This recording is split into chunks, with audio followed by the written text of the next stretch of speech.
देखिए कलेक्टर साहब, और रणधीर सिंह जी कहलवाए हैं कि ये तो बस पेशगी मात्र है, अगर कहें तो अगले महीने और भिजवा दें। क्या नाम बताया आपने? जी रणधीर सिंह जी। नहीं, अपना। जी हमारा नाम फूलचंद जी। फूलचंद जी। फूलचंद जी, कल आपके रणधीर सिंह जी क्या कर रहे हैं? फ्री हैं, बिल्कुल फ्री हैं। कहिए तो कल डिनर रखवा देते हैं उनके फार्म हाउस पर, भाभी जी को लेते आइएगा। बस डिनर? अरे आपको से कहा शर्माना, अभी हुक्म कीजिए, जो चाहिए दे देंगे। अच्छा, जो कहिए। हाँ जी। लेकिन कल भी मुझे थोड़ा मुश्किल लग रहा है। काहे? क्योंकि कल जहां आपके रणधीर सिंह जी अपना डिनर करेंगे ना, वहां भाभी जी तो दूर, मेरा आना भी जरा मुश्किल हो जाएगा। क्योंकि कल आपके रणधीर सिंह जी अपना डिनर करेंगे जेल के लॉकअप में। अब आप यहाँ से खुद जाएंगे या मैं आपको बाहर तक छोड़ने चलूं? देखिए बाबू साहब। हाँ, अपने रणधीर सिंह जी से कहिएगा, उनकी इस हरकत के लिए मैंने अगर उनके हाथों में हथकड़ियां नहीं पहनवा दी तो मैं भी गजरौला का डिप्टी कलेक्टर नहीं। अच्छा, जय बात। तो एक ठो बात आप भी हमारा सुन लीजिए, अगर रणधीर सिंह जी भी आपको आपका असली औकात न दिखा दिए ना, तो वो भी गजरौला में अब तक के सबसे बड़े लकड़ी के ठेकेदार हैं। धमकी दे रहे हो आपको और आपके रणधीर सिंह जी को? धमकी बहुत बहुत खड़े हो, भारी पड़ेगी। निकलो यहां से। देख रहे, बता दे हम तुमको। कन्या, वो चाय रहने देना, हमारे मेहमान थोड़ा जल्दी में थे। कन्या, कन्या। अरे माँ, आपने सुकन्या को देखा है क्या कहीं? अरे गई होगी कहीं, आज तक मुझे कभी बताया उसने? बहुत सर पे चढ़ा के रखा है तूने उसे। देखना, एक दिन बहुत पछताएगा तू। आप आराम करो, वो यहीं कहीं चली गई होगी। क्या बताए रणधीर सिंह जी, सरासर अपमान हुआ है हमारा। नोटों से भरा हुआ बैग मुंह पर देकर मारा है हमारे, और धक्का देकर निकाला है घर से बाहर। 2 कौड़ी का सरकारी नौकर। हम कह रहे हैं आपको, वो जंगल का टेंडर भूल जाइए आप, नया मिलने वाला आपको इस साल। और हेलो हेलो, काट दिए। कुछ कसूर ना है, फिर भी हमें पीछे बस।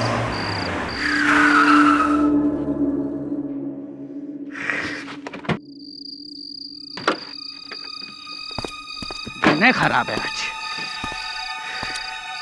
वो कलेक्टर, ये पत्थर, क्या क्या और दिखाओगे भगवान?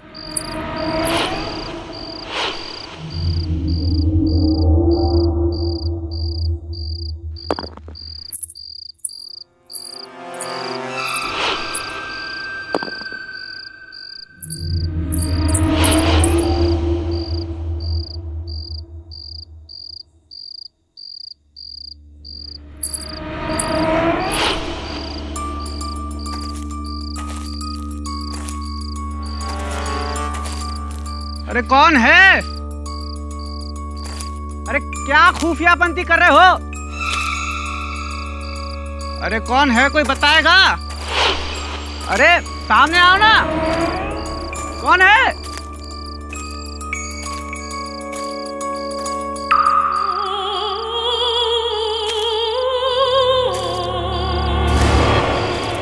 अरे कौन है?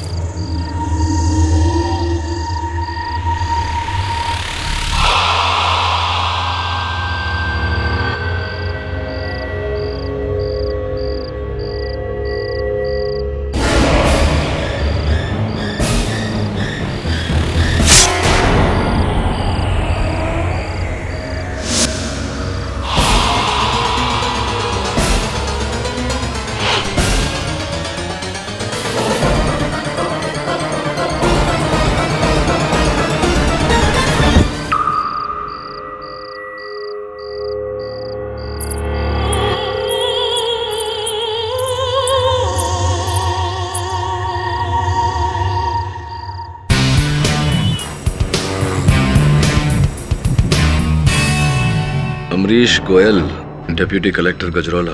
कहिए यहाँ कैसे आना हो? आज बस 2 महीने पहले मेरी वहाँ पोस्टिंग हुई थी। जब से मैं वहाँ गया हूँ तब से वहाँ के भ्रष्टाचार से ठीक तरह से लड़ भी नहीं पा रहा था कि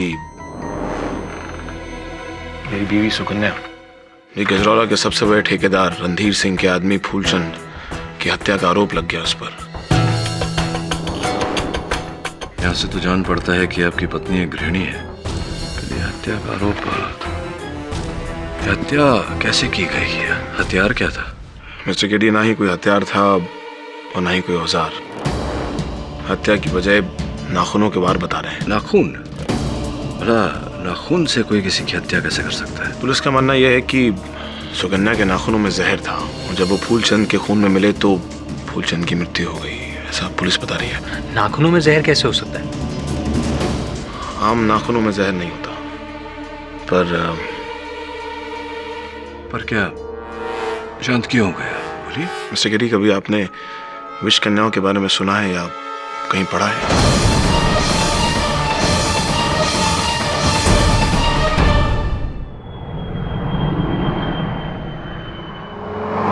विष कन्याओं के बारे में एक बहुत पुरातन कहानी है।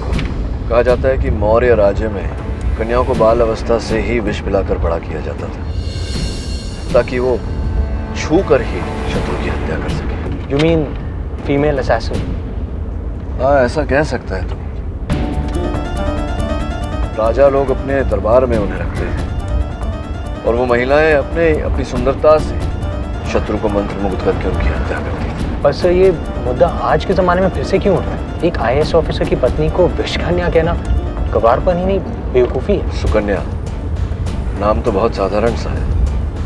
इस साधारण नाम और कहानी के पीछे वास्तविकता क्या है, ये तो गजरौला पहुंच कर ही पता चलेगा।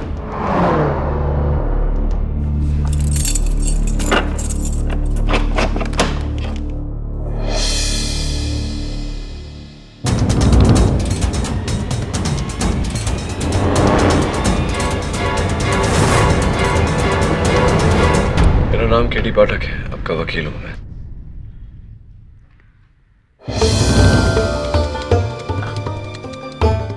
केडी साहब, आप मुझे यहाँ से बचा तो लेंगे ना? ये सब लोग मुझ पर बहुत अजीब सा इल्ज़ाम लगा रहे हैं। ये कह रहे हैं कि मैं एक विष कन्या हूँ। विष कन्या? इसकी चिंता आप मत करिए, अदालत इन बातों में नहीं मानता, विशेष रूप से जब इन बातों को कोई आधार ना हो, कोई सबूत ना हो। ये बताइए कि हत्या की रात आप कहाँ गई थी? आपके पति का कहना है आप घर पर नहीं थी।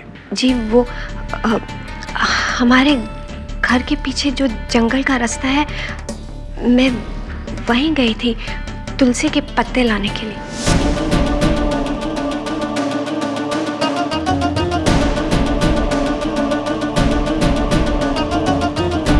तुलसी के पत्ते? इतनी रात गए? हाँ, वो पूजा बहुत सुबह सुबह होती है ना, तो उसी के लिए मुझे पत्ते चाहिए थे। काफी समय लग गया आपको पत्ते इकट्ठा करने में, आधे घंटे से ज्यादा। हम इस इलाके में नए हैं ना, इसलिए मैं जंगल से रास्ता भटक कर कहीं और ही निकल गई और फिर वापसी का रास्ता पूछते पूछते मुझे देर हो गई। कहीं आपको तो मुझ पर शक नहीं है ना? मैं सिर्फ सत्य जानने आया था आपसे, बाकी देखते हैं अदालत में क्या होता है।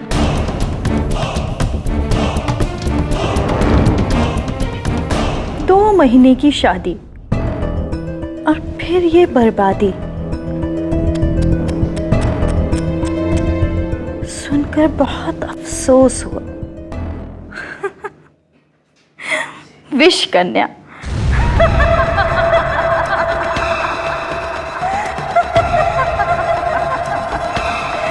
विष कन्या।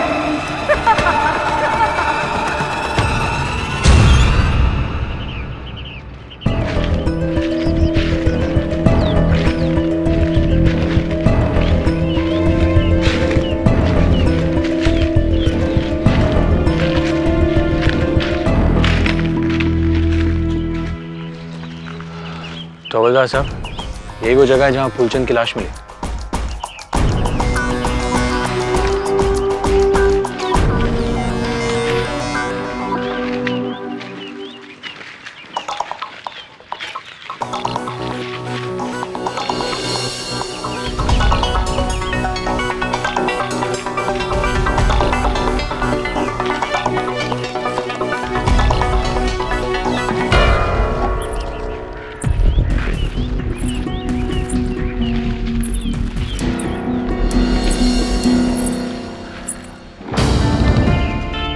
अभी कुछ सुना तुमने?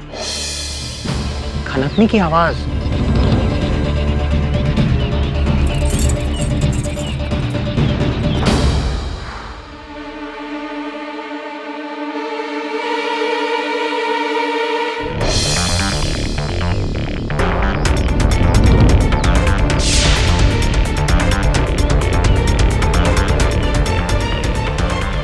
Super glue.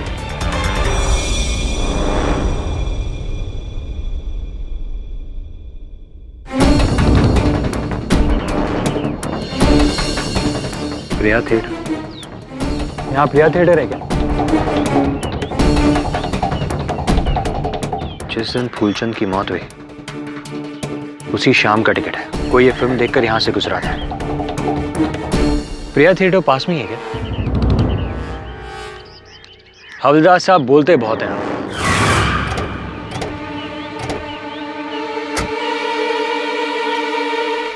गजरौला में पाठक सर और आपका स्वागत है वरुण जी। मैं रणधीर सिंह, यहाँ का छोटा मोटा एक ठेकेदार हूँ। ओह, तो फूलचंद जिनकी मौत हुई। यहाँ दुर्भाग्य से वो मेरा ही मैनेजर था। बेमौत मारा गया बेचारा उस विश्व कन्या के चक्कर में।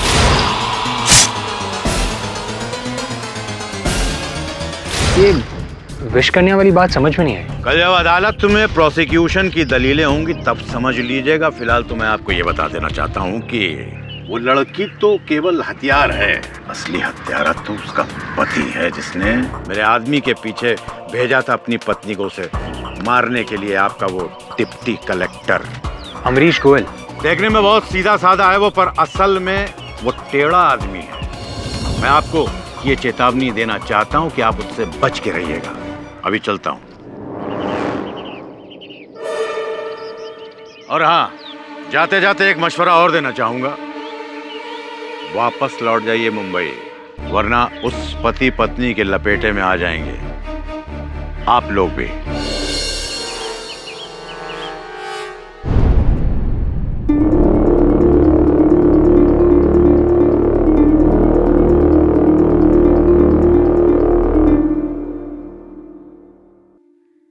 जिस दिन तू सुकन्या को ब्याह कर इस घर में लाया था, मैं उसी दिन समझ गई थी कि इस लड़की के कदम बहुत मनहूस हैं।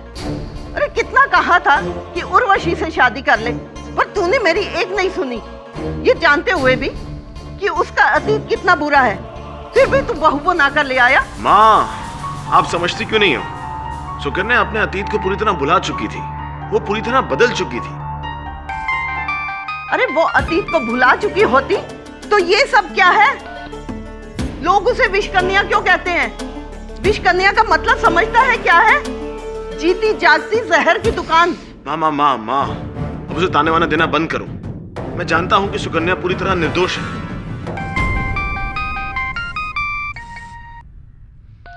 मैं तुम्हें थोड़ी देर में फोन करता हूँ। ओके।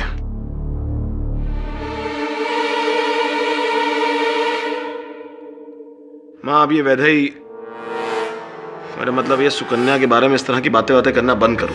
मैं जानती हूँ कि सुकन्या ने तुझ पर जादू किया हुआ है, तभी तू किसी की नहीं सुनता। देखना एक दिन जरूर पछताएगा। रुको। क्यों? ये क्या कर रही हो? खांसी की दवा पी रही हूँ। माँ, ये खांसी की दवा नहीं है, ये जहर है माँ। जहर? यहाँ कैसे आया?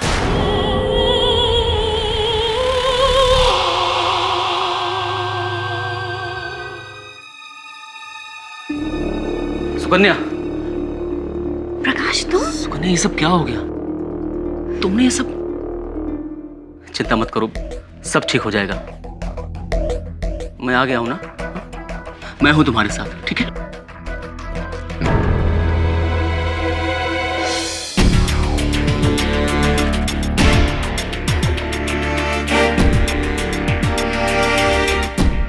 अरे mister Katie Pathak,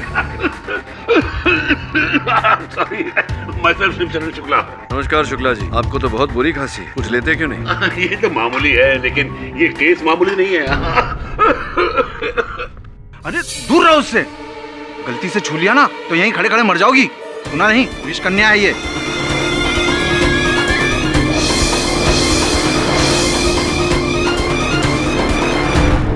my Lord, मैं सॉरी,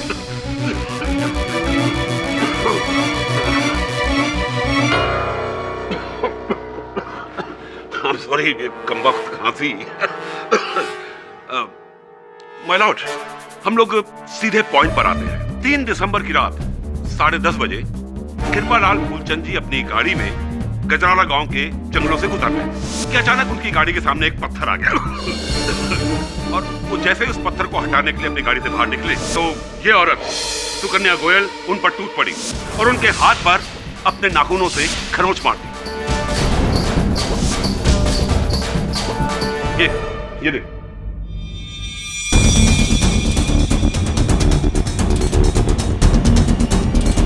माय लॉर्ड, उसके 10 सेकंड बाद ही मिस्टर फूलचंद गिरकर ढेर हो गए और मौत का कारण उनके शरीर में भारी मात्रा में जहर का पाया जाता। और जहर भी कौन सा? डेंड्रोटॉक्सिन, जो अक्सर बिच्छू और सांप में पाया जाता है। ये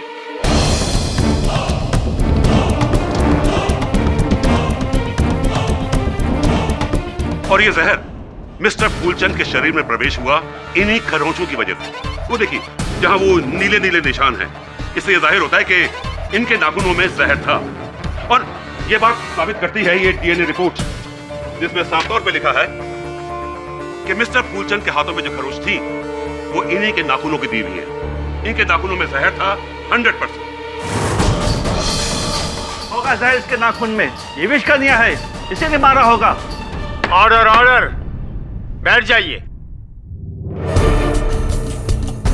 योर ऑनर, नाखून से खरोंच, खरोंच में विष और विष के कारण मृत्यु, ये बात मुझे जरा बेतुकी लगी। इस बात की स्पष्टीकरण करने के लिए, इसे स्वयं परखने के लिए मैं अदालत की अनुमति चाहता हूँ। अनुमति है। धन्यवाद योर ऑनर। सुकन्या जी, मैं चाहता हूँ कि आप मेरे हाथ पर खरोंच दें।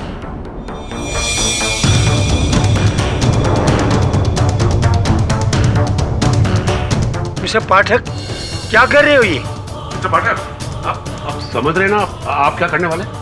पूरी तरह से समझ रहा हूँ शुक्ला जी। तो प्रतिपक्ष हो, इतना तो विश्वास मुझे अपने मुवक्किल पर होगा ही। योर ऑनर, आप चिंता न करें, चिंता मत करिए, ये करना आवश्यक है। खरोंच दीजिए।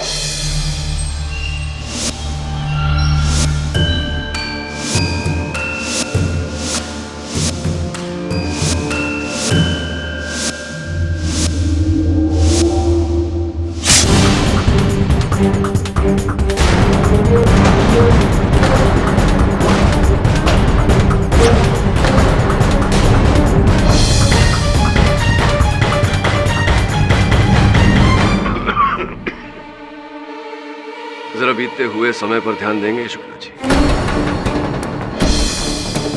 5 सेकंड,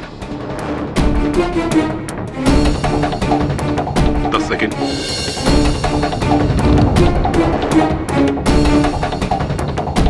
15, 20, 25, 30, 25, 30।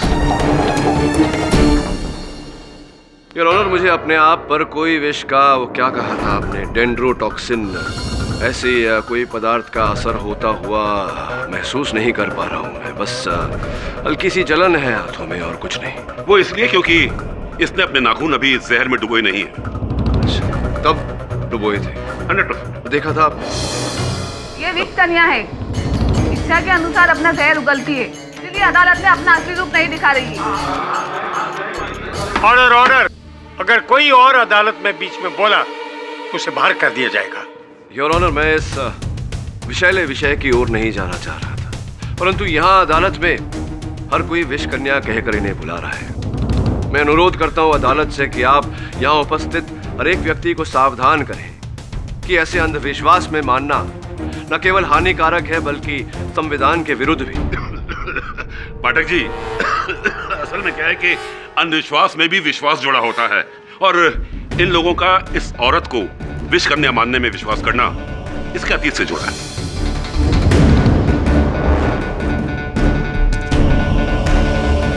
अतीत से आपका अर्थ? ये एक लंबी कहानी है और इसे वही सुना सकता है जिसने इसे करीब से देखा हो। इसीलिए मैं इनके मामा जी को बुलाना चाहता हूँ, श्री बटुकनाथ जी। सुकन्या 6 साल की रही होगी जब इसके माता पिता एक दुर्घटना के शिकार हो गए। तब से मैंने ही इसे पाल पोस के बड़ा किया है, यहाँ से 20 कोस दूर चिरोला गांव में। चिरोला जो सांप और बिच्छू के लिए मशहूर है? हाँ साहब, घना जंगल है वहाँ, आए दिन सांप और बिच्छू के काटने के किस्से। फिर हम सभी गांव वालों ने सांप और बिच्छू के जहर से एक घूंटी बनाई जो अपने बच्चों को दिया करते थे, ताकि उनपे किसी भी सांप और बिच्छू का काटने का कोई असर ना हो। हमने बचपन से ही सुकन्या को घूंटी पिलाई और फिर साहब वही जहर जो दवा के रूप में सुकन्या को दिया जा रहा था, धीरे धीरे उसका शरीर उस जहर का आदी बन गया।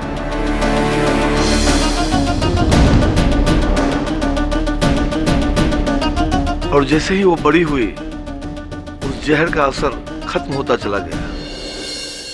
मुझे याद है एक दिन जब वो कॉलेज से लौट रही थी तो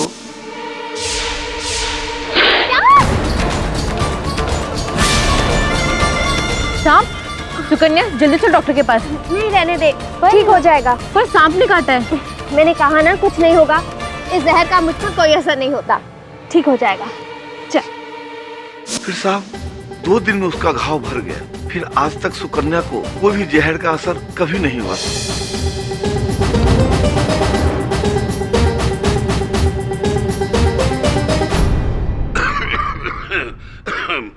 माय लॉर्ड, इस बात को साबित करने के लिए मैं अदालत से दरख्वास्त करूंगा कि एक बिच्छू मंगवाया जाए जो इन्हें डंक मारेगा। शुक्ला जी, मुझे लगता है कि आप पर भी किसी प्रकार के विष का प्रभाव पड़ रहा है। विचित्र बातें क्यों कर रहे हैं? तो पाठक जी फिर इस बात को कैसे साबित करेंगे कि इन पर विष का कोई असर नहीं होता? नहीं, लेकिन इसे साबित करने की आवश्यकता क्या है शुक्ला जी? योर ऑनर, सुकन्या जी की ये अवस्था कोई नई बात नहीं है। विज्ञान में इसे मिथ्रिदिज्म कहते हैं, जहाँ व्यक्ति नियमित रूप से नियमित समय पर नियमित मात्रा में विष का स्वयं सेवन करता है ताकि बाहरी विष का उसके शरीर पर प्रभाव न पड़े। जू और वाइल्ड लाइफ सैंक्चुरीज में शुक्ला जी अक्सर वहाँ के कर्मचारी इस विधि का प्रयोग करते हैं। मिस्टर शुक्ला, आप हमें और उस बिच्छू को दोनों को बख्श दें। मैं ये सब कुछ अदालत में नहीं होने दूंगा। बटुकनाथ जी, आप मुझे कृपया बताइए कि सुकन्या जी की के अतीत की इस अवस्था का फूलचंद जी के हत्या से उनकी मृत्यु से संबंध क्या है? आप समझ नहीं रहो साहब कि सालों साल इसके शरीर में जहर जाने से इसकी सोच भी जहरीली हो गई और फिर ये गलत लोगों के संगत में रहने लगी। ये मैं क्या सुन रहा हूँ सुकन्या? अरे तू दलवी भाई के साथ काम करती है, पता है तुझे कितना बड़ा गुंडा है वो। ओहो मामा जी, आप तो बेकार में ही परेशान हो रहे हैं। मैं उनके यहाँ सब हिसाब किताब ही तो देखती हूँ और इसके लिए मुझे पैसे भी तो अच्छे मिल जाते हैं और फिर उनके वहाँ काम करने से मुझे कोई परेशान भी नहीं करता। पागल हो गई है तू।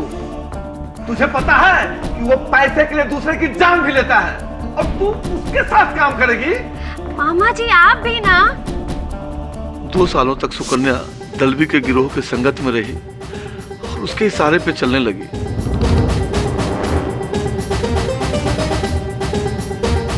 दलवी के पकड़े जाने पर जो सुकन्या पर केस चला उस पर कुछ साबित नहीं हो सका। और उन 2 सालों तक दलवी भाई ने कई लोगों को मरवाया। दिलचस्प, अति दिलचस्प। पाठक जी, आज से 1000 साल पहले चंद्रगुप्त मौर्य के जमाने में उनके दरबार में इसी तरह की विष कन्या पाली जाती थी ताकि राजा के एक इशारे पर वो अपने विष से उनके दुश्मनों को बड़ी चालाकी से मार सके। और अब 2012 में गजरौला के तलवी भाई, उनका दरबार, ये लड़की उनके यहाँ उसी तरह से पल रही थी। वो राजा हैं, उनके एक इशारे पे किसी को मार सकती है। युग नया है पर तरीका वही पुराना, दुश्मन की मौत। ये क्या कह रहे हैं आप? सुकन्या ऐसी नहीं है। ऑर्डर ऑर्डर, मैं सख्त हिदायत देता हूँ कि आप। जज साहब, मैं कुछ कहना चाहता हूँ। इजाजत है। जज साहब, मैं और सुकन्या बचपन के दोस्त हैं। हम साथ पढ़े, साथ बड़े हुए, और मामा जी ने सुकन्या के बारे में जो कुछ भी कहा वो सब एकदम सच है। सुकन्या पर विष का प्रभाव नहीं होता है और ये किसी गलत संगत में पड़ गई थी। लेकिन फिर जज साहब, इसकी जिंदगी में अमरीश आया और अमरीश के प्यार ने सुकन्या की जिंदगी बदल दी। जी जज साहब, प्रकाश बिल्कुल सही कह रहा है। अमरीश से मिलने के बाद मैंने बुराई का रास्ता छोड़ दिया था और खुद को पूरी तरह बदल लिया। और फिर उसके बाद मैंने इनसे शादी कर ली।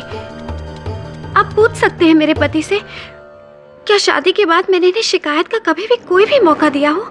जज साहब, मैं अपनी बीवी सुकन्या का साथ मरते दम तक नहीं छोड़ूंगा, क्योंकि मुझे मेरी बीवी सुकन्या पर पूरा भरोसा है। वो किसी का खून वून नहीं कर सकती। ये लव स्टोरी नहीं है, ये मर्डर स्टोरी है। वैसे इस मर्डर का कारण शायद लव ही है, क्योंकि तुम्हारी पत्नी ने एक ऐसे आदमी को मारा है जिसने तुम्हें धमकी दी थी, और इनके नाखूनों के निशान उसके शरीर पर है। शुक्ला जी, आपके नाखून इस समय कहाँ है?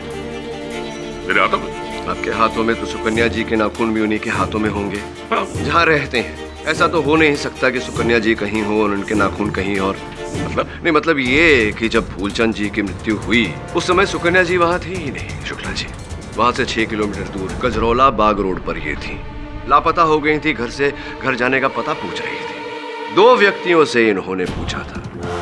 सर्वप्रथम योर ऑनर, मानिक राम, जिनकी गजरौला बाग रोड पर पीसीओ की दुकान है, सुकन्या जी स्वयं वहां जाकर उनसे पता पूछ रही थी। 3 दिसंबर की रात 10:30 बजे सुकन्या जी को हमने गजरौला बाग रोड पर देखा था। हमारी पीसीओ की दुकान पर आई थी और वहां से अपने घर का पता पूछ रही थी।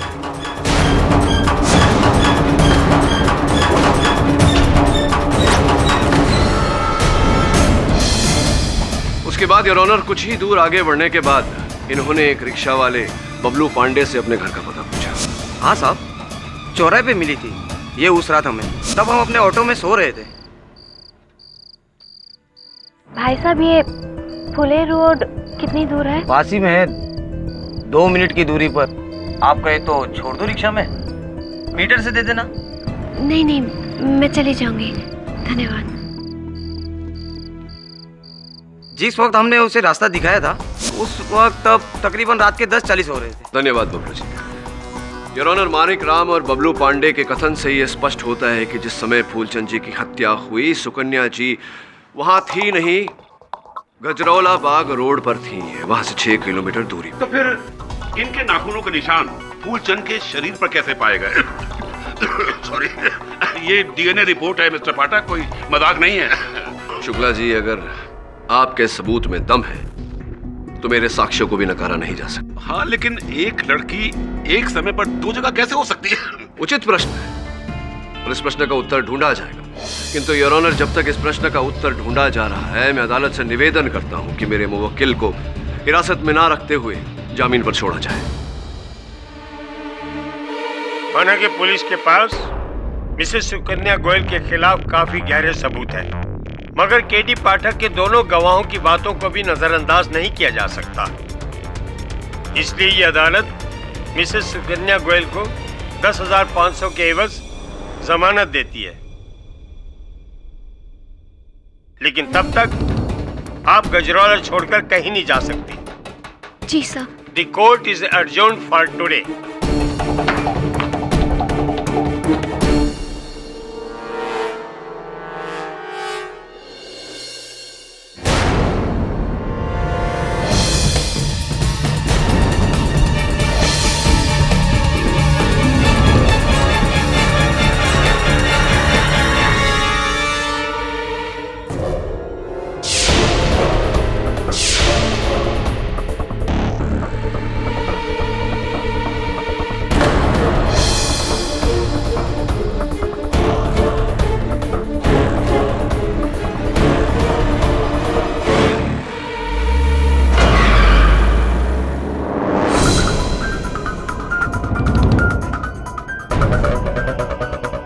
नमस्कार पाठक जी।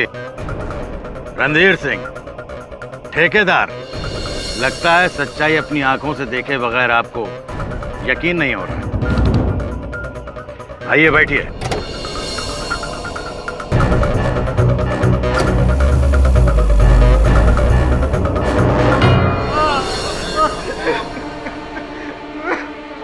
बता।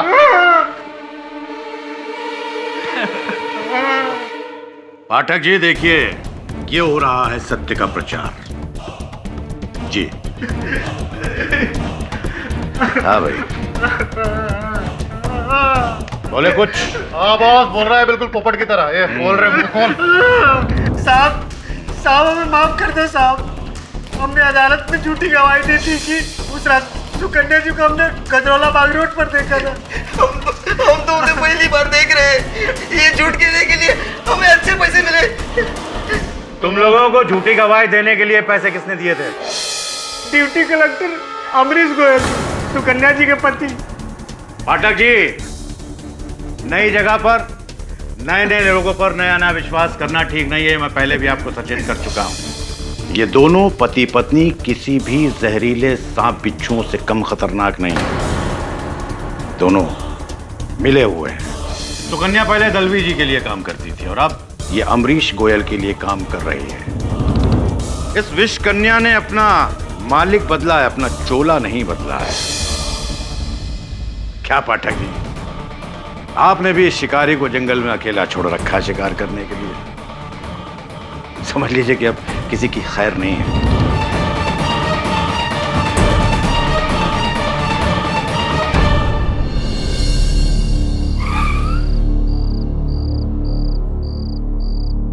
तुम जाओ।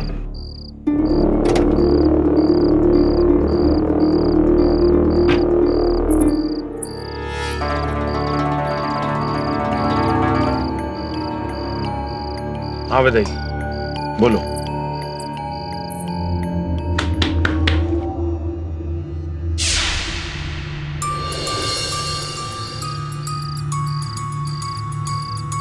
सुकन्या,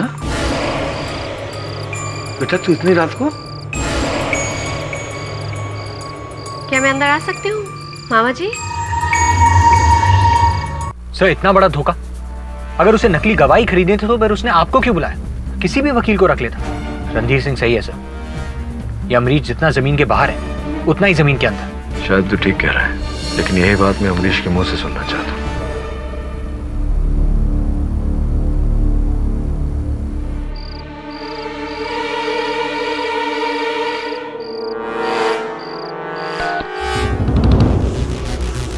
फोन काट दिया।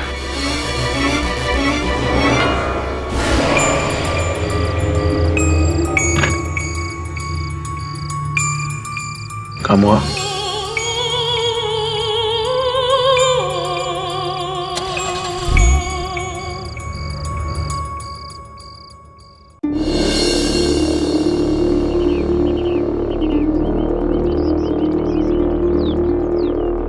सर, मैं सुकन्या के मामा बटुकनाथ के घर आ गया हूँ। जी, अब उनसे ही सुकन्या और अमरीश के बारे में पता चल सकेगा। मैं फोन करता हूँ।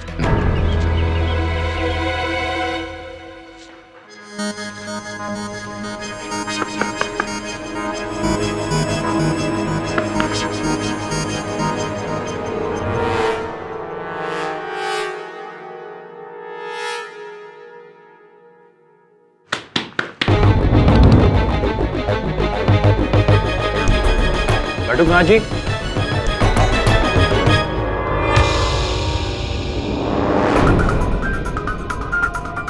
बटुकनाथ जी,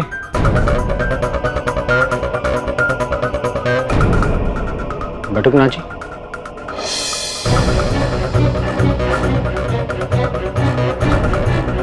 बटुकनाथ जी।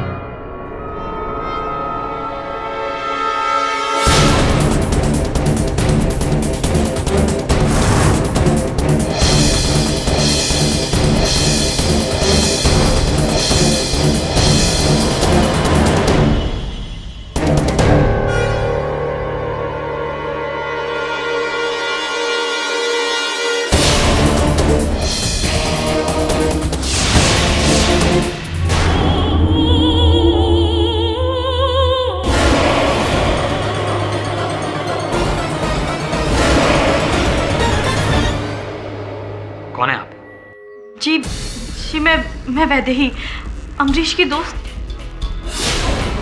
बटुकनाथ जी को क्या हुआ है? इनको किसने मारा? यही सवाल अगर मैं आपसे पूछूं तो आप यहाँ सुकन्या के मामा के घर क्या कर रही हैं? जी वो मैं बटुकनाथ जी से मिलने आई थी, सुकन्या के बारे में जानकारी लेने के लिए, उसकी असलियत जानने के लिए। आप इस तरीके से मुझे क्यों देख रहे हैं? मैं तो यहाँ अभी आई हूँ, मैंने इन्हें कुछ भी नहीं किया। और इनकी मौत तो जहर से हुई है, मेरे पास कोई जहर ही नहीं है। आपको कैसे पता कि इनकी मौत जहर से हुई है?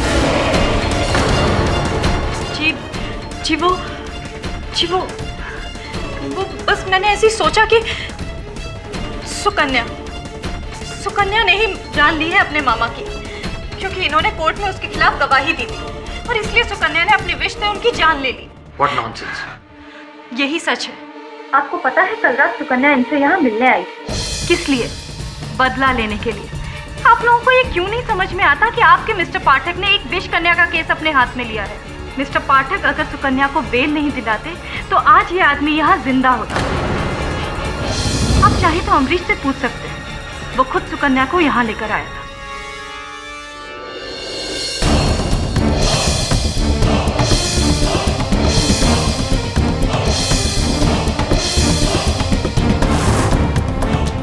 सर मुझे माफ़ कर दिए सर, मुझसे गलती हो गई सर। वो जो दोनों विटनेस मैंने अदालत में बुलाए थे सर, वो दोनों विटनेस झूठे थे सर। झूठ और फरेब की अपेक्षा मुझे अपने प्रतिद्वंदियों से होती है। अमरीश मेरे अपने मुवक्किल से नहीं, आपने जो दो झूठे गवाह अदालत में प्रस्तुत किए, उनके कथन के आधार पर मैंने आपकी पत्नी को जामीन दिलवाया। अमरीश जी, झूठ के पैरों पर कोई अधिक समय तक खड़ा नहीं हो सकता। मैंने निर्णय लिया है कि आपका केस छोड़कर मुंबई लौट जाऊंगा। नहीं सर प्लीज। अमरीश ने अपनी जिंदगी में कभी कोई बुरा काम नहीं किया है, ना कभी रिश्वत ली, ना कभी घूस दिया सर। इसीलिए तो रणधीर से दुश्मन बन गया है इसका।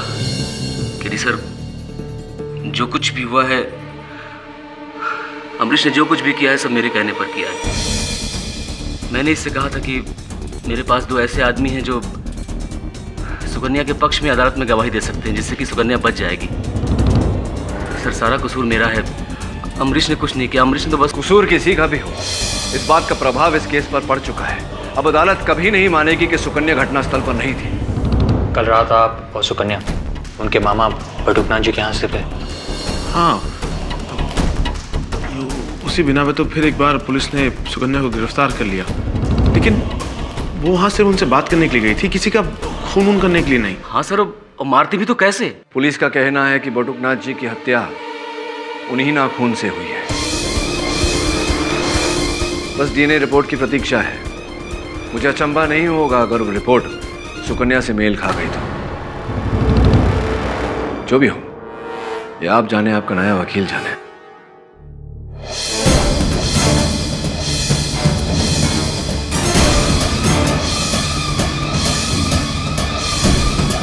वरुण, ये झुमका?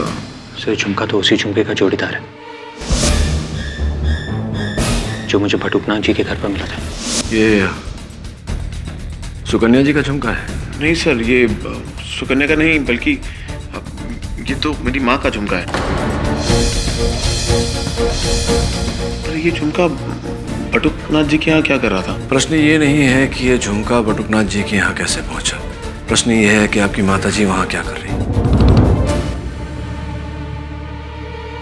माता जी, आप कल बटुकनाथ जी के घर गई थी? नहीं बेटा। आप भी झूठ बोल रही हैं। लगता है मुझे कुछ समय तक और यहां रहकर इस केस से जुड़े रहना पड़ेगा। Mister Pathak ji, all the best.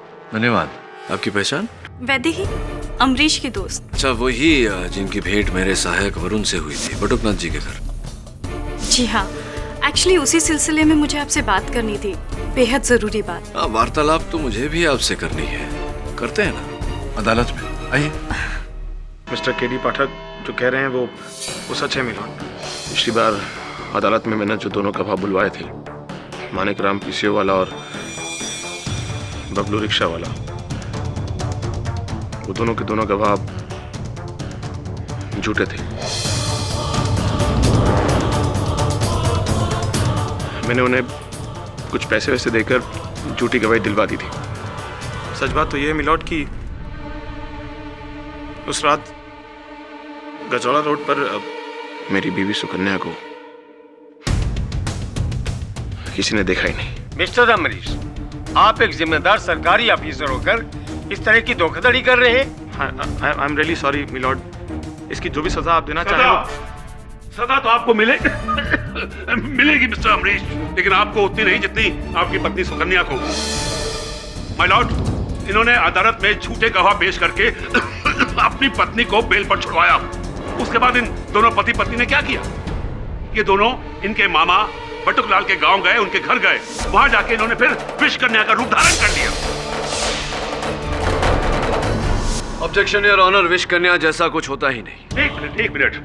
ये तो फिर क्यों बटुकनाथ के शरीर पर भी सुकन्या के नाखूनों के निशान मिले? क्यों इनके खरोच मिले वहां पर, जिनमें वही जहर भरा था? वो जहर जो सांप और बिच्छू में पाया जाता है। माय लॉर्ड, ये किसी साधारण औरत की बात नहीं है, ये किसी आम स्त्री की कहानी नहीं है, ये 100% विष कन्या की बात है, उसी का हमला है। मिस्टर शुक्ला, आप ये क्या कह रहे हैं? विष कन्या? ये अदालत इन बातों पर कतई भरोसा नहीं करती। लेकिन भारतीय सभ्यता को तो मानती है, इतिहास को तो मानती है। ये इसमें साफ लिखा है कि साल 340 बीसी में चंद्रगुप्त मौर्य के राज्य में गुरु चाणक्य ने कुछ ऐसी विष कन्याओं को तैयार किया था जो राजाओं के दुश्मनों से बदला ले सके। उनकी खासियत थी उनके जहरीले पंजे, ऐसे पंजे जो फौरन किसी दुश्मन का नाश कर देते थे।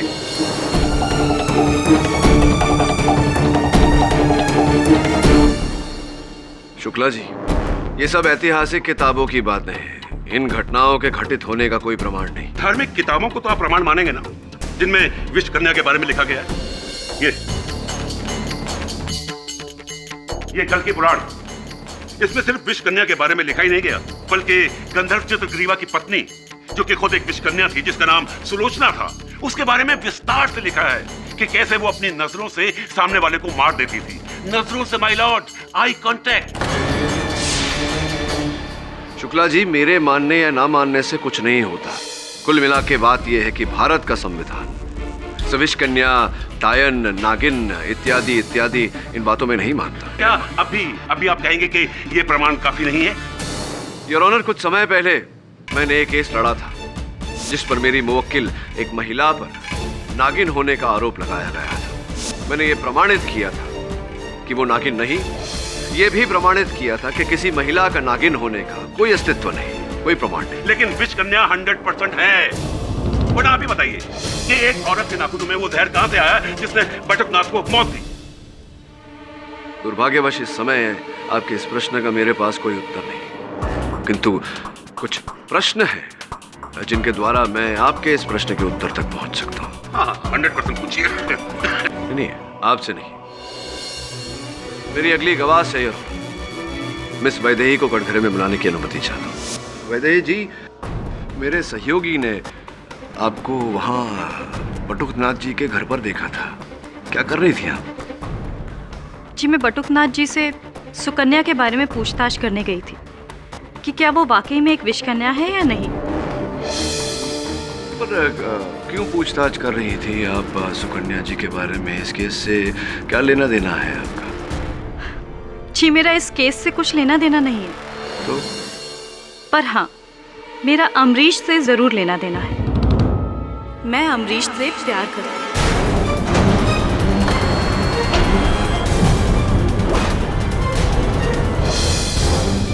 और चाहती हूँ कि सुकन्या की सच्चाई जितनी जल्द से जल्द दुनिया वालों के सामने आ जाए, उतना ही अच्छा अमरीश के लिए होगा और मेरे लिए। सुकन्या का मेरे रास्ते से हटना मेरा रास्ता साफ करता है। क्या बात है, दाद देनी चाहिए आपकी इस बहादुरी की। आभार मानते हैं हम आपका कि बिना प्रश्न पूछे, बिना किसी दबाव के आपने न केवल अपना परिचय हमें दे दिया, बल्कि आपने अपनी मंशा और उद्देश्य दोनों हमें बता दिया।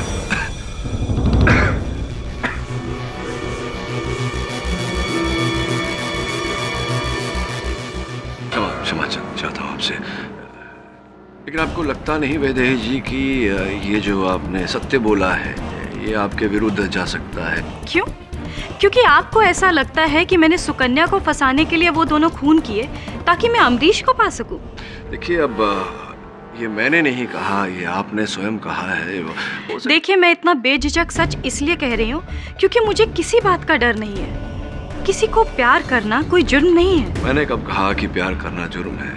बल्कि प्रेम भाव फैलाना तो अच्छी बात है, लेकिन असफल प्यार को पाने के लिए किसी की हत्या करना ये तो जुर्म है। ये ऐसा होते हुए हमने देखा है पहले, अनगिनत केसेस हैं। तो सबूत पेश कीजिए ना कि मैंने ही वो दोनों कत्ल किए हैं। दुर्भाग्यवश मिस वैदेही, इस समय मेरे पास इस बात का कोई साक्ष्य नहीं है। हो सकता है उनके पास हो कोई सबूत, जो व्यक्ति वहां उपस्थित थी। मेरी अगली गवाह, योर ऑनर, अमरीश गोयल की माताजी श्री गिरिजा गोयल। मैंने कहा ना, मैं उस रात बटुकनाथ के घर पर नहीं गई थी। गिरिजा जी, अगर आप बटुकनाथ जी के घर नहीं गई थी तो आपका ये झुमका बटुकनाथ जी के घर कैसे आया? बताइए, क्या ये स्वयं वहाँ चलकर गया था? इसका वहाँ पाया जाना इस बात का साक्ष्य है कि आप गई थी। आप अभी भी मानने को अगर राजी नहीं है तो क्या हम उस रिक्शा वाले को बुलाएं जिनकी रिक्शा में बैठकर आप वहाँ गई थी? बुलाएं उनको। नहीं नहीं जी, मैं गई थी उस रात बटुकनाथ के घर पे, अमरीश और सुकन्या का पीछा करते हुए।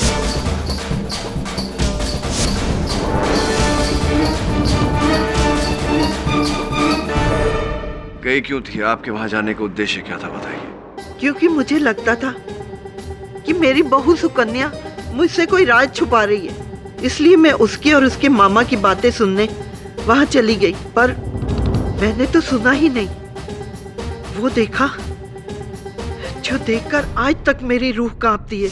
मैं जब चोरी छुपे पीछे के दरवाजे से उस घर में घुसी। मामा जी, आपने कोर्ट में वो सब कह दिया जो आपको नहीं कहना चाहिए था। मेरे अतीत की कहानी।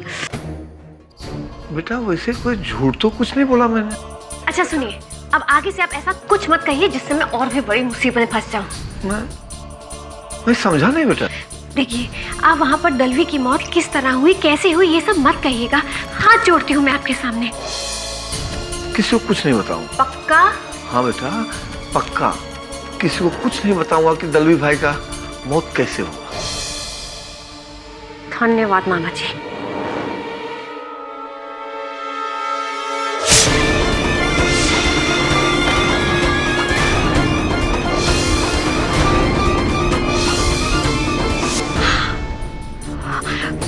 माँ जी, ये आप क्या कह रही हैं? मैंने अपने मामा जी को मार डाला। मैं एक विश कन्या हूँ। प्लीज माँ जी, मैं आपके सामने हाथ जोड़ती हूँ। आप ये झूठा आरोप मुझ पर क्यों लगा रही हैं? वाह वाह, अब तो घर का भेदी ही लंका ढाने लगा। सास की गवाही 100% नहीं बल्कि 200% साबित करती है कि ये विष कन्या है। Your honour, mister Shukla. Okay, sorry, मैं इन्हें विष कन्या नहीं बोलता, बल्कि ये तो कह सकता हूँ ना कि इन्होंने अपने नाखूनों को जहर में डुबोया और उन दोनों की जान ले ली। पहले फूलचंद की, उसके बाद अपने मामा बटुकनाथ की, ताकि बटुकनाथ यानी कि इनके मामा कोर्ट में वो राज ना उगल रहे। लेकिन वो राज है क्या? और ये दलवी भाई की मौत का क्या कहानी क्या है?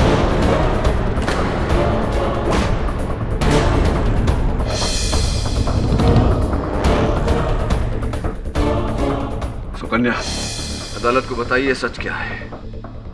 दलवी भाई की मृत्यु का ये कौन सा राज है जो आप केवल अपने मामा तक सीमित रखना चाहती थी? वो जी सर, वो दलवी भाई की मौत मामा जी के फार्म हाउस पर हुई थी 6 महीने पहले। लेकिन बहुत कम लोग जानते हैं कि उनकी मौत जहर की वजह से हुई थी। वो दरअसल उन्हें एक सांप ने पैर पर काट लिया था। सांप ने नहीं, तुमने मारा उन्हें। नहीं, मैंने उन्हें नहीं मारा। मैं जानती थी कि अगर ये बात अदालत में खुलेगी तो आप सब लोग यही मानेंगे कि मैंने ही दलवी भाई का खून किया है। मैं एक विश कन्या थी और आज भी एक विश कन्या हूँ। इसीलिए, सिर्फ इसीलिए मैंने मामा जी के सामने हाथ जोड़कर उनसे विनती की थी कि वो अदालत में इस बारे में किसी को कुछ ना कहे।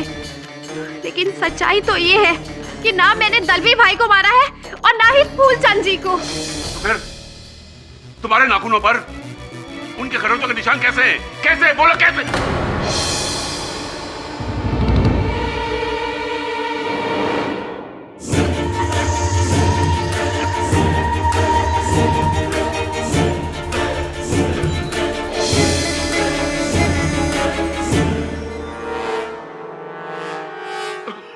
मिस्टर पाठक, अब तो मैंने ये जहर का 100% केस साबित कर दिया है। आप पता नहीं किस अमृत की तलाश में हैं।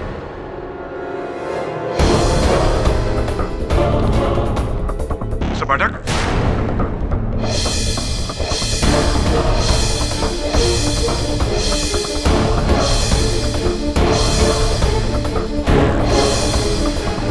हेलो। गिरिजा जी, सुकन्या जी के वहां से जाने के बाद क्या किया आपने? मैं घबरा कर वहां से चली गई। कि ये आपका झुमका कब गिरा वहां पर? पता नहीं, मैं जब वहां से जा रही थी गिर गया होगा। देखिए, ये आपका झुमका वहां गिरा, ये जरा विचित्र बात लग रही है मुझे गिरिजा की। घटना स्थल पर ऐसे अचानक आपके झुमके का पाया जाना, आपके कान से ही गिरा, आपको पता ही नहीं चला। आप कहना क्या चाहते हैं? मिस्टर पाठक, अरे उन्होंने एक आदमी को अपने सामने मरते हुए देखा है। अब ऐसे में उन्हें सुध-बुध कहाँ रही होगी? अब भागते हुए वहां से उनका झुमका गिरा या हार गिरा, क्या फर्क पड़ता है? बात ये नहीं।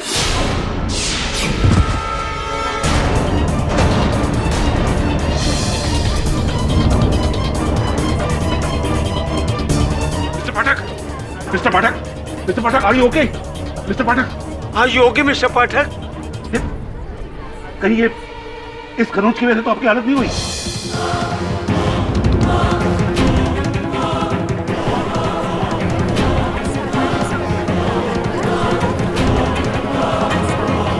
Are you okay?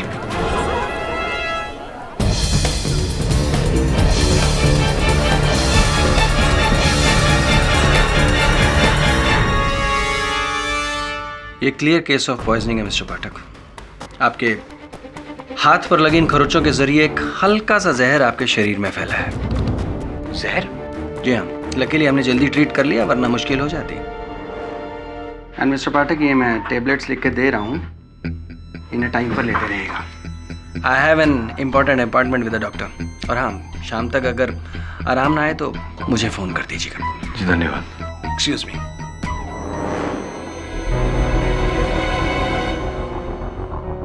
सब क्या अभी वही सोच रहे हैं जो मैं सोच रहा हूँ? ये तो तेरी सोच पे निर्भर करता है कि तू क्या सोच रहा है।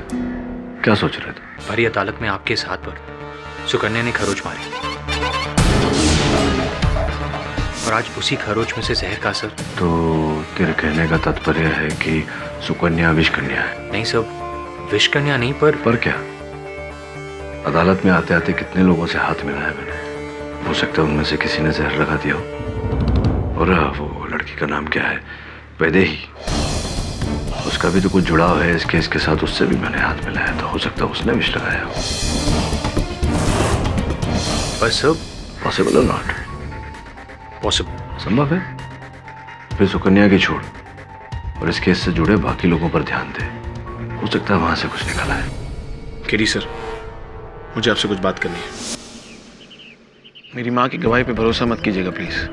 तो शुरू से ही मेरे और सुकन्या के रिश्ते के एकदम खिलाफ है। उनका बस चलता तो मेरे और सुकन्या का रिश्ता कब का टूट जाता। तो आपके कहने का तात्पर्य ये है कि आपकी माताजी ने जानबूझकर सुकन्या को विष कन्या कहा ताकि इस आरोप में सुकन्या को दंड मिल जाए और मुझे उससे छुटकारा मिल जाए। गिरी सर, वो आपका शक था ना कि मेरी माँ अपना झुमका जानबूझ के वहाँ छोड़ाई है, वो बेबुनियाद नहीं था सर। क्योंकि वो तो चाहती हैं कि उनकी मौजूदगी वहाँ साबित हो जाए और वो खुलेआम अदालत के सामने सुकन्या के खिलाफ बयान दे सके। अमरीश जी, माना कि आपको अपनी माताजी पर संदेह है, आपकी माताजी सुकन्या को आपसे दूर करने का प्रयत्न कर रही थी, लेकिन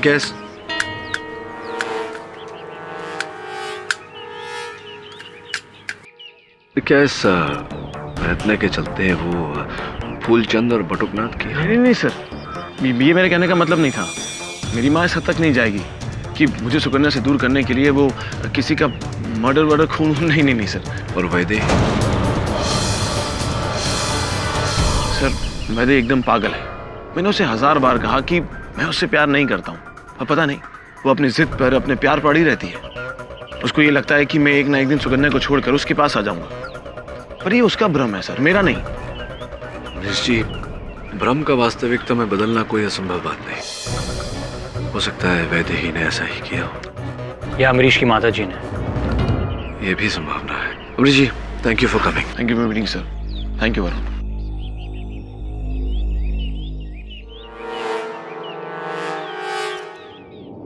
अरे नमस्कार कलेक्टर साहब। अरे आइए, आज हमारी गाड़ी में आ जाइए। आपको घर भी छोड़ देंगे और रास्ते में कुछ बातें भी कर लेंगे।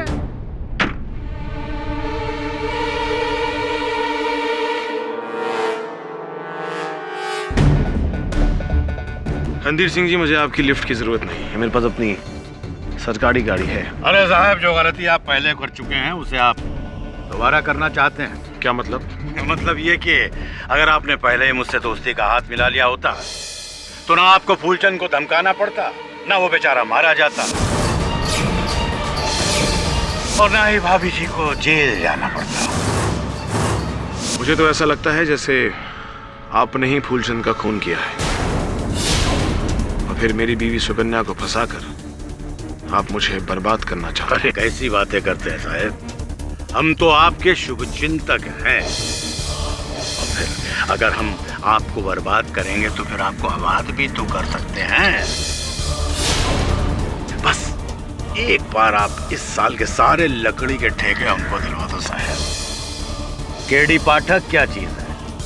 अपनी पहुंच से हम भाभी जी को 2 दिन के भीतर जेल से बाहर ले आएंगे।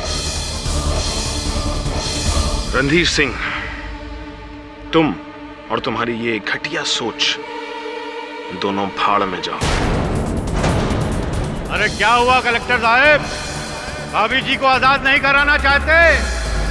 कुछ चक्कर तो नहीं चल रहा है? कलेक्टर बाबू, बहुत ही कंफ्यूजिंग केस है सर। हम चाहे किसी पर भी उंगली उठाएं, सारी उंगलियां सुकन्या की तरफ ही इशारा करती हैं। उंगलियां नहीं, नाखून वरुण। इस केस में सर्वोच्च प्रश्न ये है कि अगर सुकन्या निर्दोष है तो उसके नाखून दोषी क्यों है?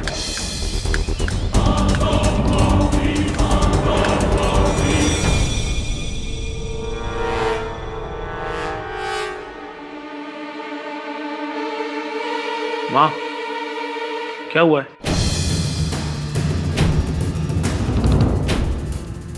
माँ, क्या हुआ, क्या है? बेटा, बालों के तेल के लिए बहू की अलमारी खोली, देख वो क्या है।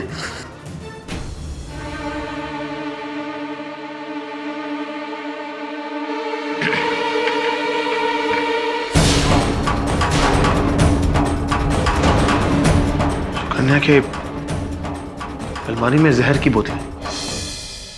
नहीं अमरीश, मुझे लगता है ये बॉटल्स किसी ने जानबूझ कर रखी है सुकन्या को फंसाने के लिए। झूठ। अमरीश बेटा, मेरी बात मान, यही है तेरी पत्नी की खुफिया खुराक, और तू समझता मैं उसकी दुश्मन हूँ? अरे अभी भी वक्त है, छोड़ दे उसे। अरे छोड़ दे, भूल जा इस केस को, वरना अपनी जहर से वो तुझे भी मार डालेगी।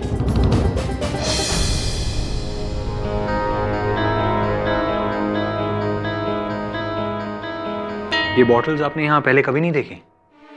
नहीं, सुकन्या की अलमारी तो हमेशा बंद रहती है। अमरीश, मैं अभी भी कह रहा हूँ, कोई है जो सुकन्या को फंसा रहा है।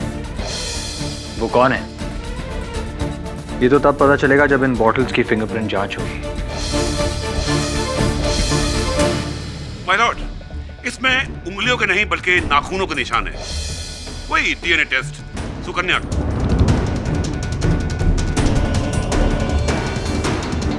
शुक्ला जी, इन्होंने बोतल पकड़ी थी, लेकिन बोतल पर इनकी नाखून के निशान हैं, उंगलियों के निशान नहीं। ये कैसे संभव है? आप अभी भी इसी बात पर अड़े हैं कि सुकन्या बेकसूर है? अरे अब तो इसके जहर का पिटारा भी मिल गया है।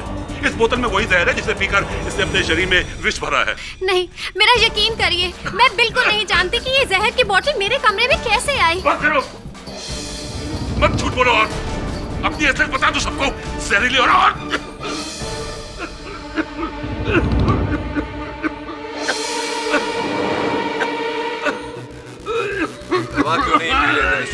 एक मिनट मिस्टर पाठक, मुझे किसी के सहारे की जरूरत नहीं है, बल्कि आपको केस के सहारे की जरूरत है।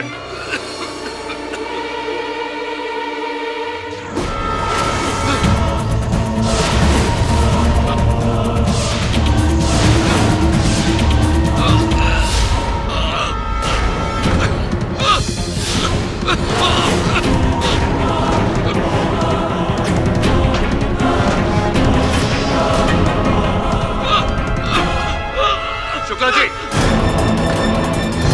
Call an ambulance please. Shukla जी,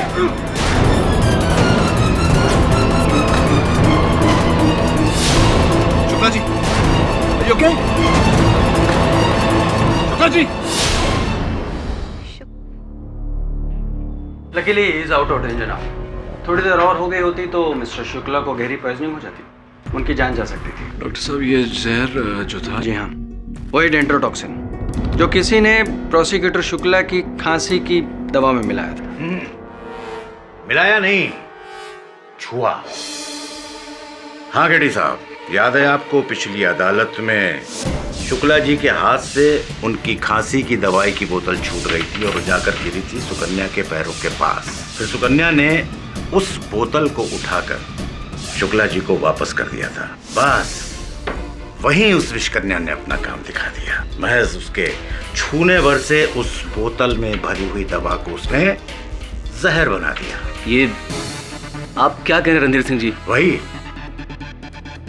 जो सच है, पर अफसोस आप लोगों की आंखों पर तो आधुनिकता का काला चश्मा चढ़ा हुआ है, जो ना इतिहास देखता है और ना पुराण।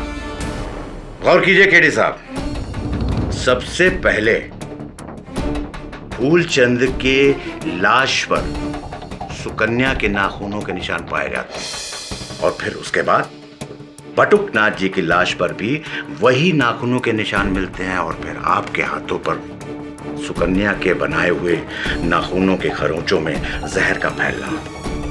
और अब ये सब जमाने से सुनते चले आ रहे हैं कि कानून अंधा होता है, पर इतना अंधा होता है आज हमने अपनी आंखों से देख लिया है। ठीक है, मैं चलता हूं।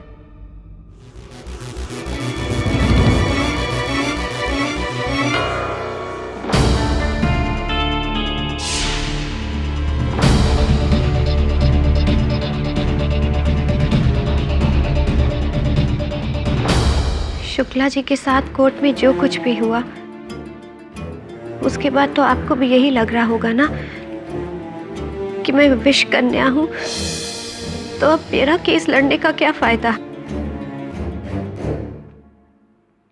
सुकन्या जी, झूठ नहीं बोलूंगा आपसे। आपका ये केस मेरे हाथ से छूटता जा रहा है। अब आपके पास कोई अंतिम गवाह, कोई सबूत, कोई उपाय, कोई तरीका हो इस केस को जीतने का तो बताइए। हाँ, बस एक उपाय है। बताइए। अगर मैं एक विष कन्या हूं तो मुझ पर कितनी भी मात्रा का जहर कोई भी असर नहीं करेगा। बिच्छू या फिर सांप का काटा हुआ जहर तो बहुत कम होता है। आप मुझ पर एक मेहरबानी करिए, मुझे जहर से भरी हुई शीशी लाकर दे दीजिए। अगर उसे पीने के बाद भी मैं जिंदा रहूं तो फिर हाँ, मेरे शरीर में खून नहीं जहर दौड़ रहा है, फिर हूं मैं विष कन्या। और अगर ये विष पीकर आपकी मृत्यु हो गई तो? प्लीज केडी सर, आप मुझ पर एक आखिरी एहसान कर दीजिए। मुझे जहर से भरी हुई शीशी लाकर दे दीजिए और फिर उसे पीकर मुझे मर जाने दीजिए। मेरी मौत ही मेरी बेगुनाही का सबूत बन सकती है। अद्भुत बात है सुकन्या जी, मांगा भी तो क्या।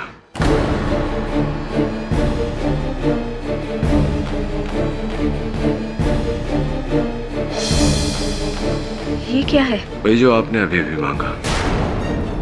भारी मात्रा में विष है। पी लीजिए इसे और साबित कर दीजिए कि आप विषकन्या नहीं है।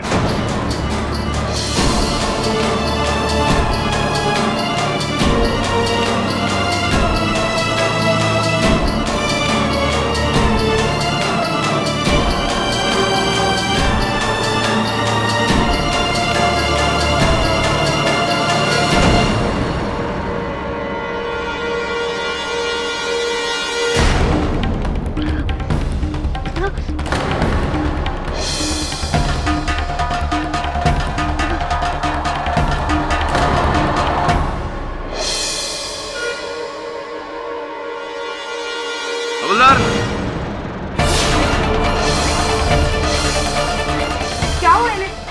हेलो, उठो। क्या हुआ तुम्हें? हेलो, उठो।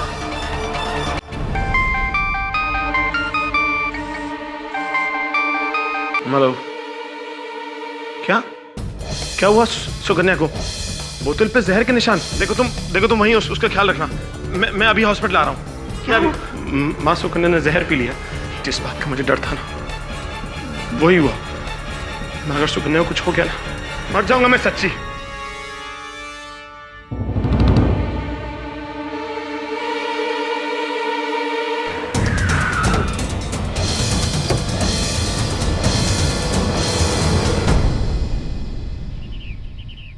ये आप अलंकरण कर रहे हैं झाड़ियों का? जी साहब, मैं समझा नहीं साहब। नहीं मतलब कटन कर रहे हैं ना?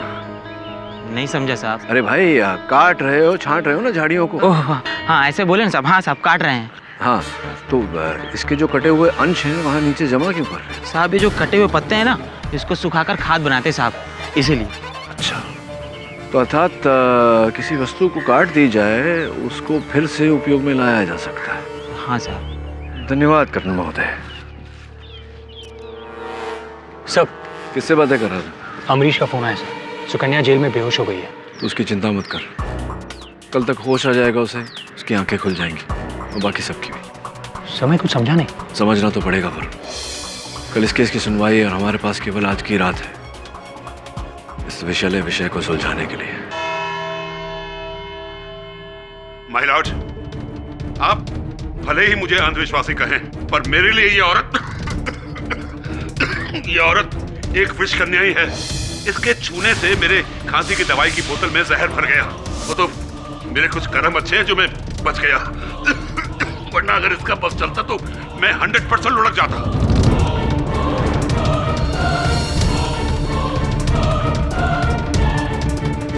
मिस्टर पाठक, आप अपने अगले विटनेस को कटघरे में बुला रहे थे? जी your honour, mister Amrish Goyal की माताजी श्रीमती गिरजा गोयल। इजाजत है। गिरजा जी, पिछली सुनवाई में आपने कथन दिया था अदालत में कि आप अपनी बहू और बेटे का पीछा करते करते बटुकनाथ के घर पर पहुंची, जहां आपने अपनी बहू को विषकन्या का रूप लेकर अपने मामा को मारते हुए देखा, उनकी हत्या करते हुए देखा। जी। ये बताइए कि अगर ऐसा है तो आप इकलौती गवाह हैं जिन्होंने सुकन्या जी को विषकन्या के रूप में देखा। क्या मैं सही कह रहा हूँ? जी। क्या आप जानती है कि मेरे ही दिए हुए जहर की शीशी कल लॉकअप में सुकन्या जी पी गई थी? क्या आपने सुकन्या को जहर दिया? लेकिन क्यों? केवल इतना साबित करने के लिए शुक्ला जी कि सुकन्या एक विषकन्या नहीं, एक साधारण महिला है। मैं आपसे कह रहा था। Please explain mister Pathak. Your honour, वास्तव में जो शीशी मैंने सुकन्या जी को पीने दी थी उसमें डेंड्रोटॉक्सिन या अन्य कोई विष नहीं था, सामान्य बेहोशी की दवा थी जिसे पीकर ये कुछ घंटों तक बेहोश हो जाती। आपकी इस अजीब हरकत की वजह? क्षमा चाहता हूँ योर ऑनर, विचित्र परिस्थितियों में विचित्र मार्ग अपनाने पड़ते हैं उन परिस्थितियों से बाहर निकलने के। जैसा कि इन पर आरोप लगाया गया है कि ये विषकन्या है, तो डेंड्रोटॉक्सिन या अन्य कोई विष अगर भारी मात्रा में भी इन्हें दी जाए, अगर ये पी लें तो उसका कोई असर नहीं होना चाहिए इन पर। किंतु जरा सी सामान्य सी बेहोशी की दवा इन पर इतना बुरा असर कर गई, इसका अर्थ ये होता है योर ऑनर कि इनका शरीर किसी सामान्य व्यक्ति की तरह ही है, ये विषकन्या नहीं है।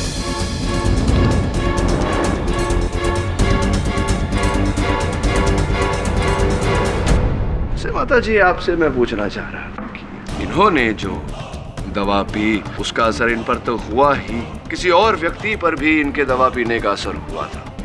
आपके बेटे अमरीश पर क्या अवस्था थी अमरीश जी की जब उन्हें पता चला कि उनकी पत्नी सुकन्या ने विष भरा बोतल पी लिया? मैंने अमरीश को इतना ज्यादा टूटा हुआ पहले कभी नहीं देखा। जब उसकी ये हालत देखी तो मुझे एहसास हुआ कि अमरीश की जान तो सुकन्या में अटकी है। उसी की जान लेने के चक्कर में पड़ी हुई थी आप, तभी तो झूठ बोला। मुझे माफ कर दो।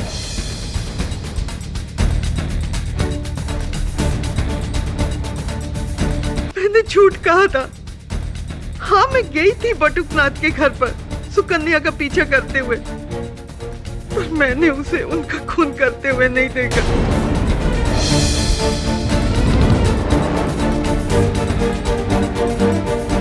सुकन्या निर्दोष है, मैं इसे फंसाना चाहती थी। तो फिर वो आपका झुमका?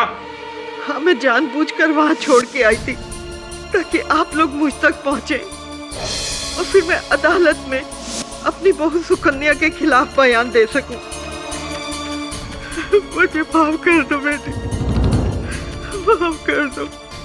आपके मानने या ना मानने से कुछ नहीं होता। हमारे पास इस बात के सबूत है कि सुकन्या के नाखूनों ने ही फूलचंद और बटुकनाथ की जान ली है। आपकी बात और आपके सबूत दोनों सच्चे हैं शुक्ला जी। सुकन्या जी के नाखून ने ही ये जाने ली है, किंतु उन नाखून से लगी उंगलियां किसी और की थी। नाखून सुकन्या के, उंगलियां किसी और की, कैसे? योर ऑनर, सर हमने देखा है औरतें अपने नाखून लंबे कर लेती हैं, फिर उन्हें जड़ से काट देती हैं, वो नाखून डस्टबिन में फेंक देती हैं। उन नाखूनों का अलग अलग तरह से प्रयोग किया जाता है। मैं समझाता हूँ यार, मैं विस्तार में समझाता हूँ। सुकन्या जी, क्या आप बताएंगी अदालत को कि कितने समय से आप किस आयु से इतने लंबे नाखून रख रही हैं? जी, शुरू से ही। और क्या अक्सर प्राय ही आप अपने नाखून पूरे के पूरे काट देती हैं? नहीं, बस हल्का सा मैनिक्योर करती हूँ। जरा सोच कर बताइए, पिछली बार कब आपने अपने ये लंबे लंबे नाखून पूरे जड़ से काटे थे?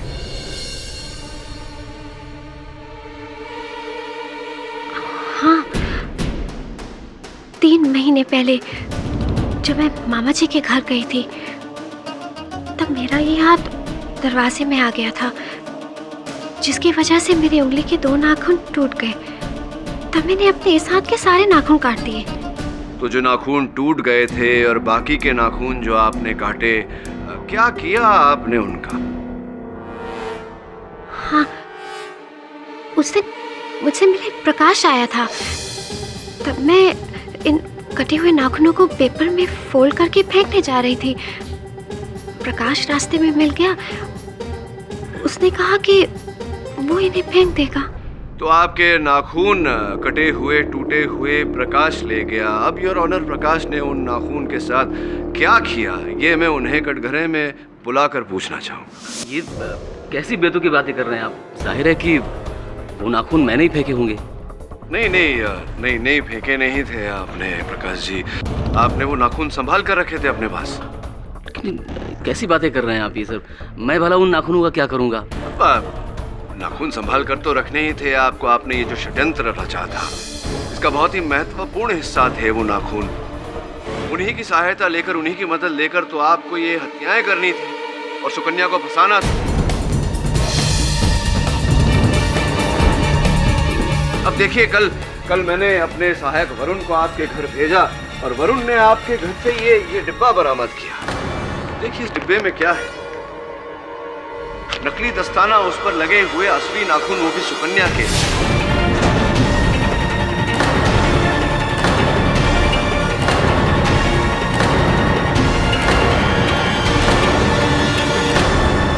ये ना कहना कि ये नाखून सुकन्या के नहीं, क्योंकि हमने इनका डीएनए मैच करवाया है प्रकाश जी, और ये मैच हो चुके हैं सुकन्या के साथ। ये बताइए कि ये नकली दस्ताने जिस पर असली नाखून लगे हैं सुकन्या के, ये आपके घर में क्या कर रहे थे? आपके घर से बरामद हुआ है, ये आपके घर पे क्या कर रहा था? आपकी अलमारी के अंदर। आप झूठ बोल रहे हैं, आप मुझे फंसा रहे हैं। मैं आपको फंसा नहीं रहा हूँ, ये आप ही के घर से बरामद हुए हैं, आपकी अलमारी से। अरे ये हो ही नहीं सकता, मेरे घर से मिल ही नहीं सकते हैं। क्यों नहीं हो सकते? ये आपके घर से बरामद मेरे सहायक वरुण ने स्वयं जाकर इन्हें वहाँ से ढूंढा है। मैं कह रहा हूँ सर, वो मेरे घर से मिल ही नहीं सकते, ये नामुमकिन है। कैसे नामुमकिन है? अरे नहीं मिल सकते, क्योंकि वो नाखून तो मेरे ऑफिस के लॉकर में। ऑफिस के लॉकर में थे?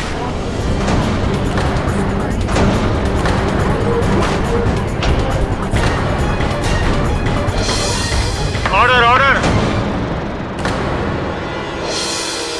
ऑफिस की लॉकर में थे नहीं और ऑनर, अब भी इन्हीं की ऑफिस की लॉकर में है, क्योंकि ये जो दस्ताने हैं, इन पर जो नाखून लगे हुए हैं, ये नकली हैं। मैंने यूं ही इन्हें बनवाए थे, ये सोचकर कि सुकन्या जिनका नाम लेगी उन्हें मैं कटघरे में बुलाकर यही प्रश्न पूछूंगा। दुर्भाग्यवश आपके लिए और हमारा सौभाग्य है कि आपने हमें बता दिया कि आप ही ने इनके कटे हुए नाखूनों का प्रयोग किया था और उनका प्रयोग करके ये दोनों हत्याएं की थी। अब आगे की भी बात बता देंगे अगर, तो मेरा काम सरल हो जाएगा प्रकाश जी।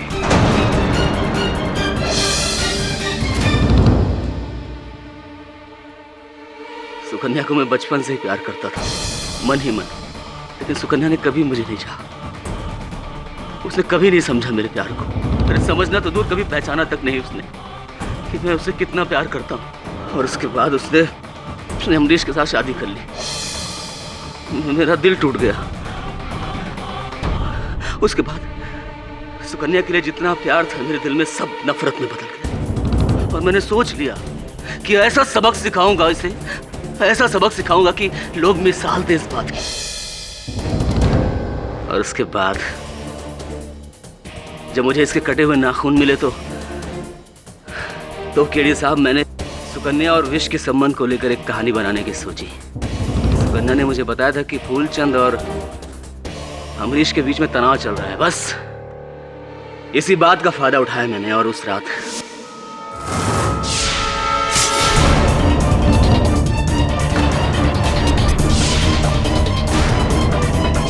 फूलचंद को मार डाला।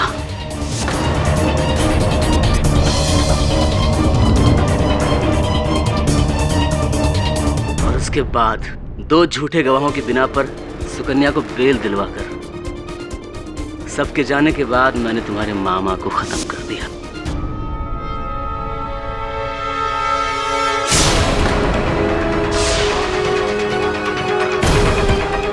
ताकि तुम्हारे विष कन्या होने में किसी को संदेह न रहे। एक और बात मैं स्पष्ट करना चाहूंगा कि ये मेरे हाथों में जो विष फैला था वो कैसे हो गया? केडी साहब, उस दिन जब आप अमरीश के घर आए थे और मैंने आपको जाने से रोका था, तो उस दिन मेरे हाथ में कॉटन था और उस कॉटन में जहर था, डेंड्रोटॉक्सिन, जो मैंने आपको रोकने के बहाने आपके हाथ में लगा दिया। और वो मेरी खांसी की दवाई की बोतल पे। उस दिन जब मैंने सुकन्या को आपकी बोतल उठाते देखा,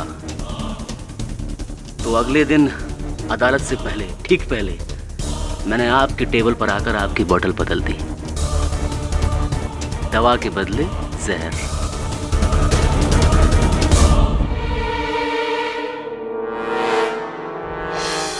ये सब कुछ मेरी वजह से हुआ है। सबका गुनहगार मैं हूं जज साहब। ये सब मैंने किया है सुकन्या से अपने नाकामयाब प्यार का बदला लेने।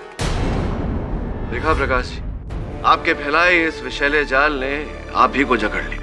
ऐसा ही होता है अक्सर, क्योंकि सबसे विषैला विष, सबसे खतरनाक विष सांप, बिच्छू, बोतलों, नाखूनों में नहीं, यहाँ मनुष्य के दिमाग में होता है। डिफेंस रेस्ट चलाना।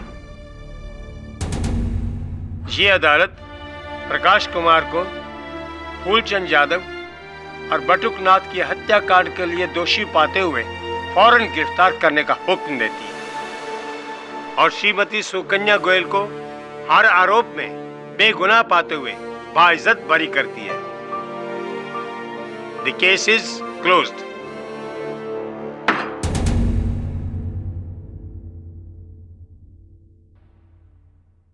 आ गया जाओ। कांग्रेचुलेशंस, आप ये केस जीत गए। मुझे तो लगा था कि आप ये केस हार जाए। सॉरी, एक मिनट। अरे जहर होगा उसमें। नहीं, मजाक कर रहा हूँ जी।